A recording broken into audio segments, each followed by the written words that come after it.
Okay, Beetle Boy, Chapter 3, Part 2. Looking up from underneath, he could see the features of the beetle's face. He couldn't have said why, but it looked somehow friendly. Its bulbous eyes glistened like blackberries, and it was holding its mouth open as if it was trying to smile.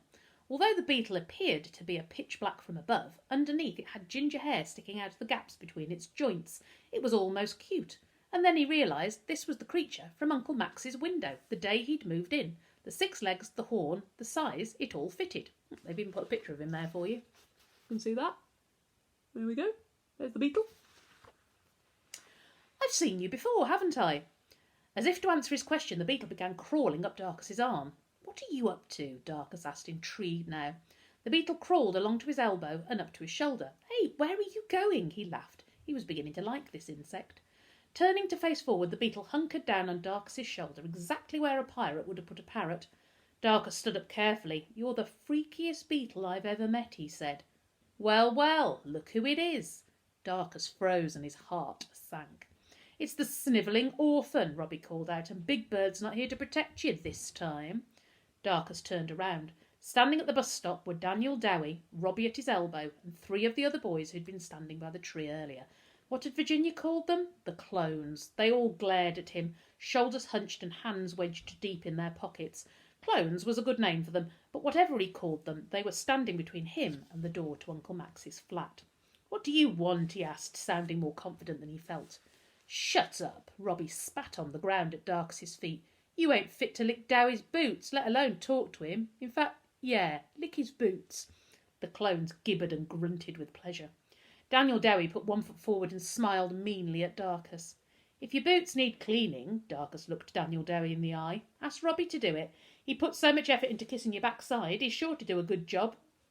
Daniel Dowie snorted with anger and looked at Robbie, who rolled up his sleeves. Fight, fight, fight, the clones chanted. Darcus's insides ran cold as he watched Robbie strut backwards and forwards. He knew he was about to take a beating. Robbie squared up to Darcus. I'm going to knock your teeth right down your throat, he jeered.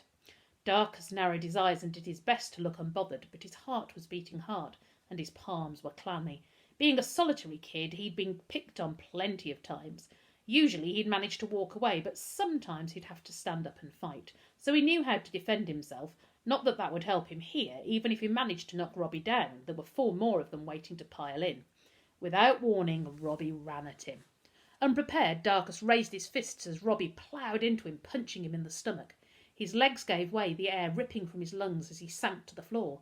He landed on the cardboard box, flattening it against the pavement. As he gasped for air, all his eyes could focus on was the Baxter's Soup logo, printed white and red on the side. Pain ricocheted around his body, and as Robbie whooped and closed in to kick him, a fleeting wish that he was stronger shot into his head. Darcus pulled his knees into his chest, curling up into a ball on the floor. He saw the sole of a shoe come speeding towards his ribs and braced himself. But instead of the pain he was expecting, he heard an explosive hiss. He looked up. The giant black beetle rocketed up into Robbie's face and was flying at him, hissing, almost spitting like a king cobra. What the heck is that? Robbie sprang backwards as if he'd been tasered. What does it look like? Darcus scrambled up onto his knees, thinking quickly. It's my beetle. I don't like it. Daniel Dowie's eyes were locked on the enormous hissing insect. Robbie stumbled back to the clones and all 5 boys shuffled backwards. The beetle hovered in the air in front of Darcus, its soft wings vibrating so fast they were barely visible. It hissed again like a piston valve on a steam engine. Get away! Stay back! The boys shouted at the beetle, grabbing onto each other in fear. You're not scared of a beetle, are you? Darcus barked out a laugh, his arms wrapped around his aching stomach as he dragged himself up to his feet. He pulled out the keys to the flat from around his neck. If he could just get across the road and open that red door, he'd be safe. The beetle suddenly darted at the cluster of terrified boys, its horns shooting past their faces. Darcus's jaw dropped open. It's trying to get me, one of the clones shrieked, ducking. It's dive-bombing, shouted another. Cover your eyes, Darcus shouted, or it'll pop your eyeballs, he bluffed. This type of beetle is called an eye gouger. The beetle swooped over the cowering boys' heads like a miniature fighter plane, hissing in their ears before circling back to Darcus. As Darkus felt the insect land back on his shoulder, he did his best to hide his surprise and delight from the boys grovelling before him. He felt powerful with the majestic beetle on his shoulder. It was a new feeling, and he liked it. "You're a nut job," Daniel Dowie shouted, uncovering his eyes and stumbling backwards. "Freaking beetle boy." "Whatever you say," Darkus smiled, beginning to enjoy himself. "But the eye gouger and me, we're a team, see? And if you ever come near me again, we'll find out where you live, and my friend here will crawl through your letterbox in the middle of the night and pop your eyes while you're sleeping." "We ain't afraid of you, cockroach breath," Robbie called out behind Daniel Dowie. "Talking to creepy crawly insects because you've got no friends. You even look like a beetle, dirty, beady, bug-eyed loser." Darkus looked at his shoulder. The beetle was looking up at him, its mandibles waggling. Darkus nodded as if he understood. "Yes, eye gouger, Robbie has got juicy-looking eyes," he said loudly. "You're right." The boys turned on their heels and pelted away down the road.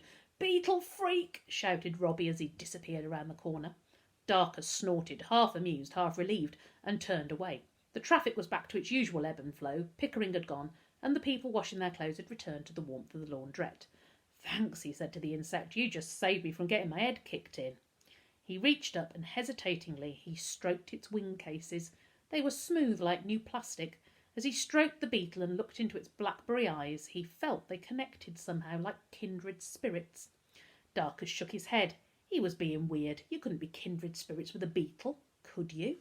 He crouched down and placed the beetle on the flattened soup box. "There you go, little fella. You're free to go home now." The beetle didn't move. "What's the matter?" He gave it a little shove. "Go on." The beetle looked up at him. "Come on, I can't hang around here waiting for you to find your way home," Darkus said, standing up. "I've got homework to do." The beetle flew up and landed back on Darkus's shoulder. "What did you do that for?" Darkus frowned. "Do you want to come home with me?"